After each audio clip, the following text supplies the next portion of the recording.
Welcome to inspire physics classes friends. दोस्तों हमें हज़ार फिजिक्स के इम्पोर्टेंट क्वेश्चनों वाली सीरीज़ को कंटिन्यू रखते हुए आज हम इसके लिए आपके लिए लेकर के आ गए हैं 9th पार्ट है। दोस्तों इससे पहले हमने इसके 8 पार्ट कर लिए हुए हैं और दोस्तों आज हम इसके लेकर के आ गए हैं 9वां भाग है। इसके अंदर भी दोस्तों अपन वैसे ही फिजिक्स के इम्पोर्टेंट क्वेश्चन करेंगे, जो क्वेश्चन दोस्तों आपकी एग्ज़ाम की बार बार पूछे जा चुके हैं और आने वाली एग्ज़ाम की दृष्टि से भी बहुत ही इंपॉर्टेंट हैं। तो दोस्तों आप हर एक क्वेश्चन को ज़रूर सोल्व करें, क्योंकि इन क्वेश्चनों को यदि आप सोल्व करते हैं तो ये क्वेश्चन आपकी एग्ज़ाम के अंदर ज़रूर हेल्प करेंगे। तो दोस्तों शुरुआत करते हैं आज की इस वीडियो की और देखते हैं आज का पहला क्वेश्चन है। आपको पहले क्वेश्चन में दिया हुआ है कि अनुनाद की स्थिति में धारा एवं वोल्टेज के मध्य कलांतर होगा। दोस्तों इस क्वेश्चन में आपको बताना है कोई हमारा कोई एलसीआर सर्किट है, यदि यह रेजोनेंस की स्थिति में हो तो आपको बताना है कि जो हमारा करंट होता है एवं वोल्टेज होता है इसके मध्य कितना फेज डिफरेंस होगा। दोस्तों इसका राइट आंसर हो जाएगा ऑप्शन नंबर ए वाला, यानी 0 फेज डिफरेंस होगा। क्योंकि दोस्तों आपको पता होना चाहिए कोई भी एलसीआर सर्किट यदि दोस्तों अनुनाद की स्थिति में हो, रेजोनेंस में हो, तो दोस्तों यह आर परिपथ की भांति व्यवहार करता है, यानी पूर्णतः प्रतिरोधीय जो हमारा परिपथ होता है दोस्तों उसकी भांति व्यवहार करता है। और हम जानते हैं आर परिपथ होता है दोस्तों उसके अंदर धारा एवं वोल्टेज के मध्य जो फेज डिफरेंस होता है, कलांतर होता है, उसका मान होता है 0। तो इस कारण अनुनाद की स्थिति में धारा एवं वोल्टेज के मध्य जो कलांतर होगा वो भी हमारा 0 हो जाएगा। तो इसका राइट आंसर हो जाएगा ऑप्शन नंबर ए वाला, यानी अनुनाद की स्थिति में धारा एवं वोल्टेज के मध्य जो कलांतर होता है वो कितना होता है, 0। तो ये क्वेश्चन बहुत ही इंपॉर्टेंट है। ये क्वेश्चन में आपके एग्जाम में कई बार पूछा जा चुका है, तो इसको अच्छी तरह से याद कर लें। अब आपका आज का द्वितीय क्वेश्चन है। सेकंड क्वेश्चन में क्या दिया हुआ है कि संकलन चित्र में दिखाए अनुसार चालक में प्रेरित विद्युत विभवांतर उत्पन्न करना होता है जब उसे चलाया जाता है। दोस्तों आपको क्या दिया हुआ, कोई एक डायग्राम दिया हुआ है, इसके अंदर दोस्तों एक कंडक्टर है। आपको बताना कि दोस्तों इसको किस डायरेक्शन में मूव कराया जाए जिससे कि दोस्तों इसके सिरों के मध्य इलेक्ट्रिक पोटेंशियल डिफरेंस उत्पन्न हो जाए, यानी प्रेरित विभवांतर उत्पन्न हो जाए। दोस्तों इसका राइट आंसर हो जाएगा ऑप्शन नंबर डी वाला। क्योंकि दोस्तों आपको पता होना चाहिए जो हमारा ईएमएफ का जो फॉर्मूला होता है वो BLV होता है। दोस्तों मैं चुंबकीय प्रेरण के सिद्धांत के अनुसार आपने पढ़ा होगा कि दोस्तों यदि BLV तीनों एक दूसरे के लंबवत होते हैं, परपेंडिकुलर होते हैं, तभी हमारा ईएमएफ उत्पन्न होता है। तो इसके कारण दोस्तों जो कंडक्टर है दोस्तों यहाँ पर जो डायग्राम में जो हमारा मैग्नेटिक फील्ड होगा वो इस प्रकार से इस डायरेक्शन में क्षैतिज हो जाएगा। दोस्तों इसकी जो आपको लंबाई दी हुई है वो P डायरेक्शन में के अनुदिश दी हुई है।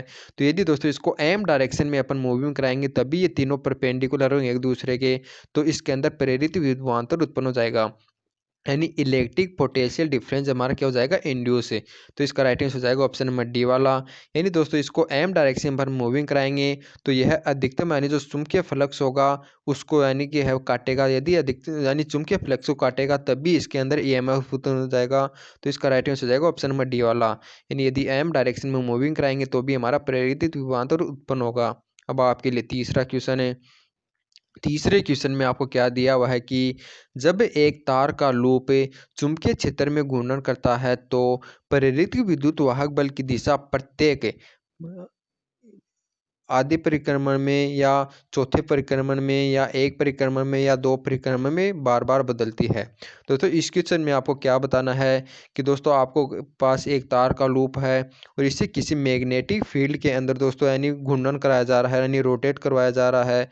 तो आपको बताना है इसके अंदर दोस्तों हमारा जो ईएमएफ उत्पन्न होता है, यानी प्रेरित विद्युत वाहक बल उत्पन्न होता है, उसकी डायरेक्शन कितनी बार चेंज होगी।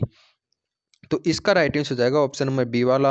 दोस्तों याद रखना जो ईएमएफ की डायरेक्शन होती है वो एक चक्कर के अंदर 2 बार चेंज होती है, या अपन कह सकते हैं कि आधे चक्कर के अंदर एक बार चेंज हो जाएगी। तो इसका राइट आंसर हो जाएगा ऑप्शन नंबर बी वाला, यानी दोस्तों कोई हमारी तार का लूप है उसको किसी चुंबकीय क्षेत्र में यदि घूर्णन कराएंगे तो उसकी जो ईएमएफ की डायरेक्शन होती है, यानी प्रेरित विद्युत वाहक बल की जो डायरेक्शन होती है वो एक चक्कर के अंदर 2 बार चेंज होती है, यानी हाफ चक्कर के अंदर एक बार। तो इसका राइट आंसर हो जाएगा ऑप्शन नंबर बी वाला। अब आपके लिए नेक्स्ट क्वेश्चन है। नेक्स्ट क्वेश्चन यानी चौथे क्वेश्चन में क्या दिया हुआ है कि यदि चुंबक को इसकी चुंबकीय अक्ष के साथ लटका कर छोड़ दें तो यह रुकेगी। ये दोस्तों आपको कोई एक चुंबक दिया हुआ है, इसको यदि इसके अक्ष के अनुदिश दोस्तों इसको धागे से लटका कर अपन यदि छोड़ दें, तो आपको बताना है कि यह कहाँ पर रुकेगी, चुंबकीय यामोत्र में, भौगोलिक यामोत्र में, नमन कोण में, या इनमें से कोई नहीं। दोस्तों इसका राइट आंसर हो जाएगा ऑप्शन नंबर ए वाला, यानी ये कोई चुंबक है, इसको यदि अपन धागे से बांध कर लटकाते हैं दोस्तों, यह चुंबकीय यामोत्र में लटकेगी, तो इसका राइट आंसर हो जाएगा ऑप्शन नंबर ए। दोस्तों आपको पता होना चाहिए, यदि हमारी ये जो पृथ्वी है, तो यदि दोस्तों इसका ये उत्तरी ध्रुव होता है, ये दक्षिणी ध्रुव है, यानी ये तो हमारा हो गया इसका भौगोलिक यामोत्र, बल्कि ये होता है दोस्तों हमारा चुंबकीय उत्तरी ध्रुव है, और ये होता है चुंबकीय दक्षिणी ध्रुव है, यानी दोस्तों थोड़ा जो तिरछा होता है ये होता है हमारा चुंबकीय यामोत्र। और आपने दोस्तों यानी बचपन में भी ये यानी चुंबक को धागे से लटका कर देखा होगा कि दोस्तों वो हमारी इस प्रकार की तिरछी रुकती है, यानी दोस्तों इसका जो एक मुंह होता है वो हमारा उत्तरी पूर्वी डायरेक्शन में होता है, और दूसरा मुंह हमारा होता है दक्षिणी पश्चिमी डायरेक्शन में। तो इस प्रकार से दोस्तों ये होता है हमारा चुंबकीय यामोत्र। तो यानी यदि अपन कोई भी चुंबक है उसको धागे से लटका कर छोड़ दें, तो यह दोस्तों चुंबकीय यामोत्र में रुकती है, तो इसका राइट आंसर हो जाएगा ऑप्शन नंबर ए वाला। अब आपके लिए आज का हमारा 5वां क्वेश्चन है। 5वें क्वेश्चन में आपको क्या दिया हुआ है कि छड़ चुंबक के कारण दो बल रेखाएं। दोस्तों आपको क्या दिया, आपको कोई छड़ चुंबक है, उसकी दोस्तों ये जो बल रेखाएं होती हैं वो आपको बताना है कि उदासीन बिंदुओं पर प्रतिच्छेद करेंगी, या दोस्तों इसके जो ध्रुव हैं यहाँ पर प्रतिच्छेद करेंगे, या निरक्ष स्थिति पर प्रतिच्छेद करेंगे। दोस्तों हमारा जो निरक्ष बिंदु होता है इसके यहाँ वाला यहाँ पर प्रतिच्छेद करेंगी, या कभी भी प्रतिच्छेद नहीं करती। दोस्तों आपको बताना है कि जो बल रेखाएं होती है वो कहाँ पर प्रतिच्छेद करेंगी। इसका राइट आंसर जाएगा दोस्तों ऑप्शन नंबर डी वाला, यानी do not interest at all intersect L R, यानी दोस्तों ये जो हमारी चुंबकीय बल रेखाएं होंगी वो कहीं पर भी एक दूसरे को प्रतिच्छेद नहीं करती हैं, क्योंकि दोस्तों यदि ये चुंबकीय दो बल रेखाएं वो एक दूसरे को प्रतिच्छेद करेंगी, तो दोस्तों एक बिंदु पर दो हमारे चुंबकीय क्षेत्र की डायरेक्शन होनी चाहिए, जो कि असंभव है, यानी दोस्तों एक बिंदु पर केवल एक ही चुंबकीय क्षेत्र की डायरेक्शन होती है। तो इसके कारण दोस्तों ये जो चुंबकीय बल रेखाएं होती हैं वो एक दूसरे को कभी पर भी इंटरसेक्ट नहीं करती हैं, यानी कभी नहीं काटती हैं। तो इसका राइट आंसर हो जाएगा ऑप्शन नंबर डी वाला, यानी छड़ चुंबक के कारण जो दो बल रेखाएं होती हैं वो कभी भी एक दूसरे को प्रतिच्छेद नहीं करती हैं। अब आपके लिए छठवां क्वेश्चन है। छठवें क्वेश्चन में क्या दिया हुआ है कि एन फेरे प्रति मीटर वाली एक लंबी परिनालिका में आई एम्पियर धारा प्रवाहित हो रही है, तो परिनालिका के सिरे पर चुंबकीय क्षेत्र है। दोस्तों आपको क्या बताना है कि कोई दोस्तों हमारी एल लंबाई की जो एक परिनालिका है उसके अंदर एन फेरे प्रति मीटर हैं। तो आपको बताना है कि दोस्तों इसके सिरे पर चुंबकीय क्षेत्र कितना होगा। दोस्तों यदि आपने बी वाला ऑप्शन चुना है यानी म्यू नोट एन आई, तो ये आपका गलत हो जाएगा, क्योंकि दोस्तों हमारी यदि आपको कुंडली के अंदर चुंबकीय क्षेत्र पूछा जाए तो उसका तो दोस्तों हमारा म्यू नोट एन आई होता है, लेकिन यदि सिरे पर पूछा जाए तो दोस्तों याद रखना इसका हाफ होता है। तो इसका राइट आंसर हो जाएगा ऑप्शन नंबर ए वाला, यानी दोस्तों आपको कोई परिनालिका दी हुई हो और उसके सिरे पर यदि आपको चुंबकीय क्षेत्र पूछा जाए यानी बी का फॉर्मूला पूछा जाए, तो वो होता है हमारा म्यू नोट एन आई अपॉन में 2। तो इसका राइट आंसर हो जाएगा ऑप्शन नंबर ए वाला। अब आपका 7वां क्वेश्चन है। 7वें क्वेश्चन में क्या दिया हुआ है कि चुंबकीय क्षेत्र की तीव्रता बी की विमा है। दोस्तों आपको बताना है जो मैग्नेटिक फील्ड होता है उसकी डायमेंशन क्या होगी। तो दोस्तों इसका राइट आंसर हो जाएगा हमारा ऑप्शन नंबर बी वाला, क्योंकि दोस्तों हमारा जो चुंबकीय क्षेत्र का जो फॉर्मूला होता है वो आपने पढ़ा होगा बी, यानी दोस्तों F is equal to q v B sine theta, यानी क्यू वी बी होता है। तो यहाँ से यदि दोस्तों आप बी का मान निकालोगे तो एफ अपॉन में क्या प्राप्त हो जाएगा, क्यू वी। तो हम जानते हैं दोस्तों हमारी जो बल की विमा होती है वो m1L1T-1 होती है, और बल की दोस्तों हमारी जो दोस्तों ये होती है M1L1T-2, और दोस्तों जो V की विमा होती है वो हमारी L × T-1 होती है, और जो Q की विमा होती है वो A × T होती है। दोस्तों यहाँ से T से T तो हमारा कैंसिल हो जाएगा, और ये A ऊपर आ जाएगा तो दोस्तों A-1 हो जाएगा, और ये L से L कैंसिल हो जाएगा। तो इस प्रकार से दोस्तों हमारी चुंबकीय क्षेत्र की जो विमा निकल कर आती है वो हमारी M1T-2 और A-1 प्राप्त होती है। तो इस प्रकार से इसका राइट आंसर हो जाएगा ऑप्शन नंबर बी वाला। अब आपके लिए नेक्स्ट क्वेश्चन है। 8वें क्वेश्चन में आपको क्या दिया हुआ है कि जब एक उच्च शक्ति का हीटर विद्युत सप्लाई से जोड़ा जाता है तो घरों में लगे विद्युत बल्ब धुंधले हो जाते हैं, इसका कारण होता है। दोस्तों आपको बताना कि कोई हमारा विद्युत हीटर है, यदि दोस्तों इसको अपन विद्युत सप्लाई से जोड़ देते हैं तो हमारे घर के अंदर जो लगे बल्ब होते हैं दोस्तों वो डिम हो जाते हैं, यानी धुंधले सजते हैं। तो इसका कारण क्या होता है दोस्तों? इसका राइट आंसर हो जाएगा ऑप्शन नंबर बी वाला, यानी विभव पतन है। यानी दोस्तों हमारा जो हीटर होता है उसको यदि अपन विद्युत सप्लाई से जोड़ देते हैं तो हमारा विभव का पतन हो जाता है, यानी विभव पतन हो जाता है। उसी के कारण दोस्तों हमारे जो बल्ब होते हैं वो धुंधले जलते हैं, यानी डिम हो जाते हैं। तो इसका राइट आंसर हो जाएगा ऑप्शन नंबर बी वाला। अब आपके लिए हमारा नेक्स्ट क्वेश्चन है, यानी 9th क्वेश्चन में क्या दिया हुआ है कि आपको आर व 2R प्रतिरोध के तारों को समांतर क्रम में जोड़ा जाए तो 2R व R के मध्य ऊष्माओं का अनुपात होगा। दोस्तों आपको बताना है कि जो हमारे को दो रेजिस्टेंस आपको दिए हुए हैं उनका दोस्तों जो प्रतिरोध है वो पहले का 2R है और दूसरे का R है। तो इनके मध्य दोस्तों हमारी हीट जनरेट होगी, वो आपको बताना उसका रेशियो कितना होगा। दोस्तों आपको पता होना चाहिए जो हीट जनरेट होती है उसका जो फॉर्मूला होता है वो V²R/T होता है। दोस्तों यहाँ से हम जानते हैं इसको पैरेलल क्रम में जोड़ दिया हुआ है, यानी V का मान दोनों के लिए इक्वल है। तो हमारी जो H दोस्तों जो हमारी समानुपाती हो जाएगी वो 1/R की होगी, यानी दोस्तों R के व्युत्क्रमानुपाती हो जाएगी। तो इसके कारण H1/H2 का जो मान हो जाएगा वो हमारा R2/R1 हो जाएगा।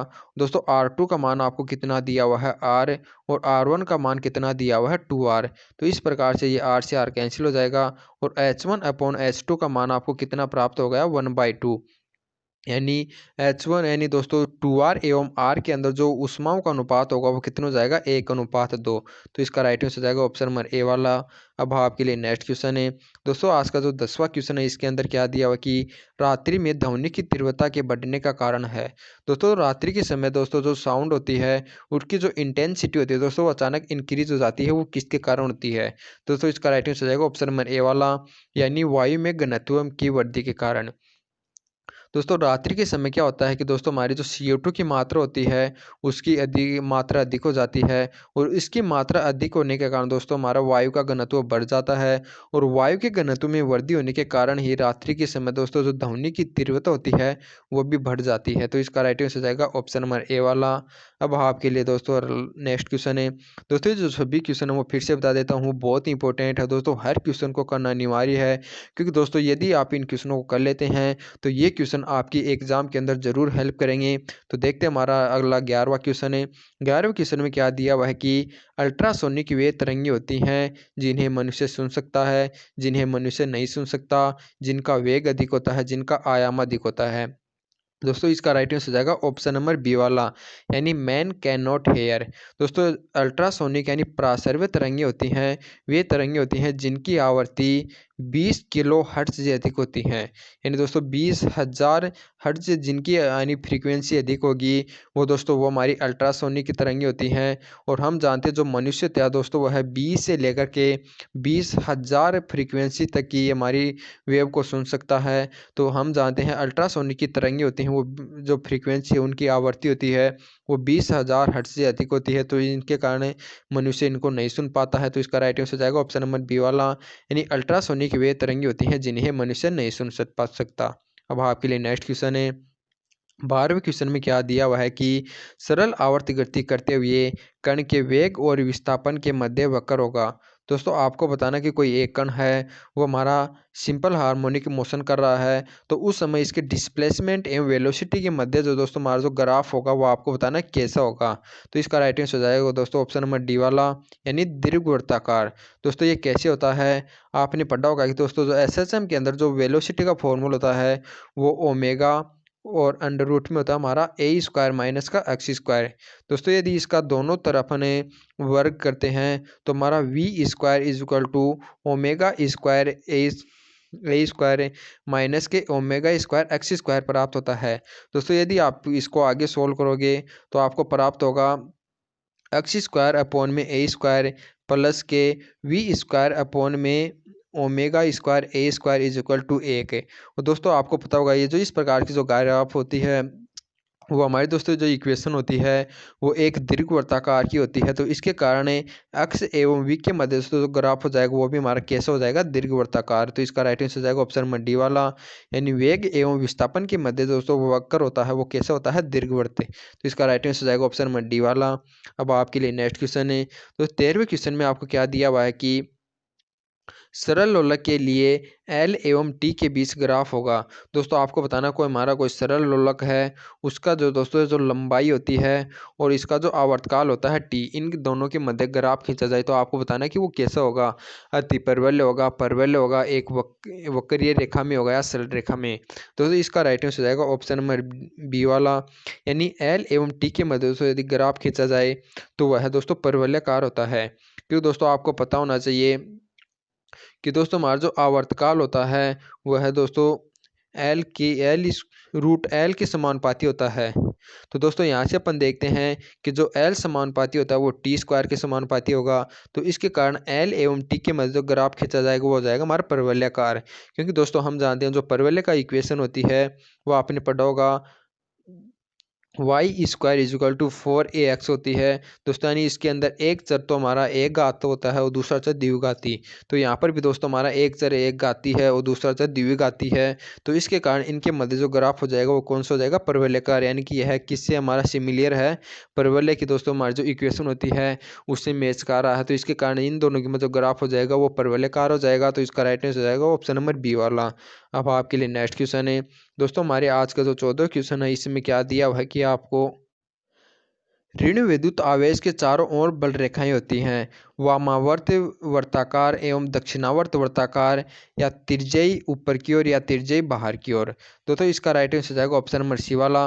दोस्तों याद रखना जो हमारा कोई भी नेगेटिव पार्टिकल होता है उसकी दोस्तों जो बल रेखाएं होती हैं यानी विद्युत बल रेखाएं होती हैं वो तिरछी होती हैं और अंदर की ओर होती हैं, या इसको अपन बोलते हैं ऊपर की ओर। तो दोस्तों इसका राइट आंसर जाएगा ऑप्शन नंबर सी वाला, यानी तिरछी अंदर की ओर यानी अपवर्ड। दोस्तों यदि आपको पॉजिटिव चार्ज होता है उसकी जो दोस्तों बल रेखाएं होती हैं वो इस प्रकार से होती हैं, तिरछी होती हैं और उसके लिए होती हैं बाहर की ओर यानी आउटवर्ड। और जो हमारा नेगेटिव चार्ज होता है इसके लिए होती हैं अपवर्ड। तो इसका राइट आंसर हो जाएगा हमारा ऑप्शन नंबर सी वाला। अब आपका नेक्स्ट क्वेश्चन है, नेक्स्ट क्वेश्चन में क्या दिया हुआ है कि आपको जब एकांक धन आवेश को समविभव सतह पर एक बिंदु से दूसरे बिंदु तक ले जाते हैं तो आवेश पर कार्य किया जाता है, या आवेश द्वारा कार्य किया जाता है, या किया गया कार्य नियत रहता है, या कोई कार्य संपन्न नहीं होता। दोस्तों आपको बताना कोई हमारा कोई समविभव एक सतह है, यानी दोस्तों इसके सभी बिंदुओं पर विभव का मान समान है। उस पर यदि एक आवेश को एक बिंदु से दूसरे बिंदु तक लाते हैं तो आपको बताना है कि जो कार्य संपन्न होगा दोस्तों वो कितना होगा। दोस्तों इसका राइट आंसर जाएगा ऑप्शन नंबर डी वाला, यानी कि कोई कार्य संपन्न नहीं होगा। दोस्तों याद रखना जब भी समान यानी विभव के अंदर दोस्तों के एक बिंदु से दूसरे बिंदु पर यानी चार्ज पार्टिकल को ले जाते हैं तो उसके अंदर किया गया कार्य जीरो होता है। क्योंकि दोस्तों कार्य का फॉर्मूला आपने पढ़ा होगा, Q इंटू डेल्टा वी होता है।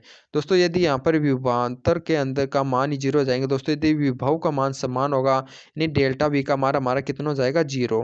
तो इसके कारण किया गया कार्य भी जीरो हो जाएगा, यानी कि दोस्तों कोई भी कार्य संपन्न नहीं होगा।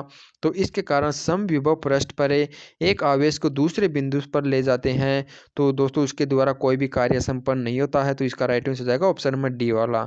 अब आपके लिए आज का 16वां क्वेश्चन है, 16 के क्वेश्चन में क्या दिया हुआ है कि निम्न में से कौन सी घटना परमाणु में इलेक्ट्रॉन ऊर्जा की स्तरों की उपस्थिति को दर्शाती है। दोस्तों इस क्वेश्चन में आपको बताना है कि जो चार घटना यानी दोस्तों हमारी जो इलेक्ट्रॉन पर ऊर्जा होती है दोस्तों उसकी उपस्थिति को कौन सी घटना दर्शाती है। रेडियो एक्टिव क्षय, समस्थानिक की स्पेक्ट्रमी रेखाएं, या एल्फा कण प्रकीर्णन। दोस्तों इसका राइट आंसर हो जाएगा ऑप्शन नंबर सी वाला, यानी दोस्तों हमारा जो स्पेक्ट्रिकल लाइन होती हैं वो दोस्तों इस यानी बात को प्रदर्शित करती हैं जो इलेक्ट्रॉन होती है वो ऊर्जा स्तरों की उपस्थिति को दर्शाते हैं। तो इसका राइट आंसर हो जाएगा ऑप्शन नंबर डी वाला, यानी दोस्तों स्पेक्ट्रमी रेखाएं होती हैं वो इलेक्ट्रॉन ऊर्जा के स्तरों की उपस्थिति को दर्शाती हैं। तो इसका राइट आंसर हो जाएगा ऑप्शन नंबर सी। अब आपके लिए नेक्स्ट क्वेश्चन है, 17वें क्वेश्चन में क्या दिया हुआ है कि हाइड्रोजन परमाणु जब अपने प्रथम उत्तेजित स्तर में होता है तो इसकी त्रिज्या निम्न स्तर की तुलना में होगी।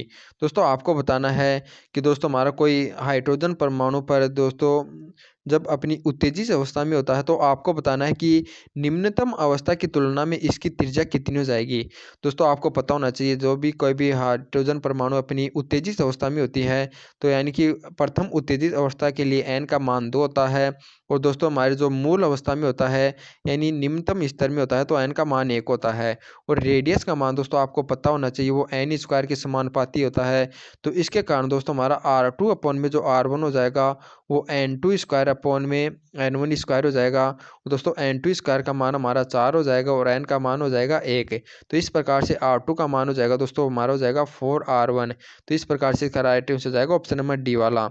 यानी दोस्तों हमारी जो प्रथम उत्तेजित स्तर के अंदर जो रेडियस का मान होगा वो निम्नतम स्तर की तुलना में कितना हो जाएगा 4 गुनी। तो इसका राइट आंसर जाएगा ऑप्शन नंबर डी वाला। अब आपके लिए नेक्स्ट क्वेश्चन है 18वें क्वेश्चन में क्या दिया हुआ है कि एक प्रोटॉन तथा एल्फा कण की डी ब्रोगली तरंग दैर्ध्य समान है तो इनके वेगों की निष्पत्ति है। दोस्तों आपको क्या दिया हुआ कि कोई एक एल्फा कण है और दोस्तों एक प्रोटॉन है, उनकी दोस्तों डी ब्रोगली तरंग दैर्ध्य लैम्डा का मान समान है। तो आपको बताना है कि इसकी वेगों की निष्पत्ति यानी वेगों का अनुपात कितना होगा, रेशियो आपको बताना है। दोस्तों आपको पता होना चाहिए जो डी ब्रोगली तरंग दैर्ध्य का जो फॉर्मूला होता है वो एच अपॉन में पी होता है, या अपन लिख सकते हैं एच अपॉन में MV। दोस्तों आपको क्या दिया हुआ है कि दोनों की डी ब्रोगली तरंग दैर्ध्य समान है, यानी दोस्तों हमारा एच अपॉन में MP/MV हमारा जो इक्वल हो जाएगा वो हमारा एच अपॉन में M अल्फा V अल्फा हो जाएगा। तो यहाँ से अपन देखते हैं कि दोस्तों हमारा यानी दोस्तों इसका क्या निकालना हमें वेगों की निष्पत्ति। तो इसके कारण जो हमारा VP अपॉन में V अल्फा होगा दोस्तों हमारा M अल्फा अपॉन में MP हो जाएगा। और हम जानते हैं दोस्तों जो अल्फा कण का जो द्रव्यमान होता है वो प्रोटॉन की तुलना में 4 गुना होता है। तो इसके कारण जो इनका जो अनुपात हो जाएगा वो 4 अपॉन में 1 हो जाएगा। तो इसका भी राइट आंसर हो जाएगा ऑप्शन नंबर ए वाला। यानी दोस्तों इनका जो वेगों का अनुपात हो जाएगा वो कितना हो जाएगा 4:1। दोस्तों ये कैसे प्राप्त हुआ, क्योंकि दोस्तों आपको पता है कि डी ब्रोगली तरंग दैर्ध्य का जो फॉर्मूला होता है ये होता है। तो यदि इन दोनों की तरंग दैर्ध्यों को अपन समान कराएं, इक्वल रख देंगे, तो यदि यहाँ से अपन VP अपन वी अल्फा निकालेंगे तो एच से एच कैंसिल हो जाएगा और VP अपॉन में V अल्फा हमारे इक्वल जो प्राप्त हो जाएगा M अल्फा अपॉन में MP। और हम जानते हैं कि M अल्फा होता है वो MP की तुलना में 4 गुना होता है। तो इसके कारण इनका जो अनुपात हो जाएगा वो हो जाएगा 4/1। तो इसका राइट आंसर हो जाएगा ऑप्शन नंबर ए वाला। अब आपका 19वां क्वेश्चन है। 19वें क्वेश्चन में क्या दिया हुआ है कि इलेक्ट्रॉन की गतिज ऊर्जा के बढ़ने पर उससे संबंधित तरंग दैर्ध्य बढ़ जाती है, कम हो जाती है, या तरंग दैर्ध्य गतिज ऊर्जा पर निर्भर नहीं करती। तो इसका जो राइट आंसर हो जाएगा वो जाएगा ऑप्शन नंबर बी वाला। यानी दोस्तों यदि इलेक्ट्रॉन की गतिज ऊर्जा को अपन बढ़ाते हैं तो उसकी दोस्तों जो हमारी तरंग दैर्ध्य होती है वो उसका मान घट जाता है। क्योंकि दोस्तों आपको पता होना चाहिए जो हमारा जो तरंग दैर्ध्य का जो फॉर्मूला होता है यानी लैम्डा का जो फॉर्मूला होता है वो एच अपॉन में पी होता है। और हम जानते हैं पी इज इक्वल टू दोस्तों हमारा √2mE होता है। तो यहाँ से अपन देखते हैं कि दोस्तों हमारी जो डी ब्रोगली तरंग दैर्ध्य होती है वो √E के व्युत्क्रमानुपाती होती है। यदि E के मान को यानी गतिज ऊर्जा को अपन बढ़ाएंगे तो दोस्तों हमारी जो डी ब्रोगली तरंग दैर्ध्य होती है उसका मान क्या हो जाएगा, कम हो जाएगा। तो इसका राइट आंसर हो जाएगा ऑप्शन नंबर बी वाला। अब आपका लिए नेक्स्ट क्वेश्चन है। आज का अंतिम क्वेश्चन में आपको क्या दिया हुआ है कि शुद्ध प्रतिरोध वाले AC परिपथ में वोल्टेज से जो धारा होती है वो वोल्टेज से कला में पीछे होती है, या वोल्टेज से समान कला में होती है, या वोल्टेज से यानी कला में आगे होती है, या आधे चक्कर में वोल्टेज से आगे तथा आधे चक्कर में वोल्टेज से पीछे होती है। दोस्तों आपको बताना है कि कोई दोस्तों हमारा जो AC परिपथ है यानी AC सर्किट है, यदि उसके अंदर शुद्ध प्रतिरोध जुड़ा हुआ है यानी दोस्तों R परिपथ हो तो उसके अंदर आपको बताना है कि वोल्टेज एवं जो हमारा धारा होती है, करंट होता है, उसके अंदर फेज डिफरेंस किस प्रकार से होता है। तो दोस्तों इसका राइट आंसर हो जाएगा ऑप्शन नंबर बी वाला। यानी कि दोस्तों यानी दोनों की कला होती है दोस्तों वो समान होती है। यानी आर परिपथ के अंदर दोस्तों V एवं I के मध्य जो हमारा फेज होती है दोनों की समान होती है, यानी फेज डिफरेंस का मान होता है वो 0 होता है। तो इसका राइट आंसर हो जाएगा ऑप्शन नंबर बी वाला। यानी धारा होगी वो वोल्टेज के समान यानी साथ समान कला में होती है। दोस्तों इसी के साथ हमारा आज का वीडियो कंप्लीट होता है। ये जो आप आज के सभी क्वेश्चन हो दोस्तों आपको कैसे लगे आप कमेंट करके ज़रूर बताइएगा। दोस्तों आप हमारा सपोर्ट करिए, वीडियो को ज़्यादा शेयर करें दोस्तों, क्योंकि यदि आप वीडियो को शेयर करेंगे दोस्तों ज़्यादा व्यूज़ आएंगे, ज़्यादा वॉच टाइम आएगा, तो दोस्तों हमें भी मोटिवेशन मिलता है, जिससे कि दोस्तों अपन इसी प्रकार से आपके लिए और भी अच्छे अच्छे क्वेश्चन कलेक्ट कर सकें और आपकी एग्ज़ाम में हेल्प हो सकें। तो दोस्तों इस वीडियो को ज़्यादा से ज़्यादा शेयर करें और जय हिंद दोस्तों।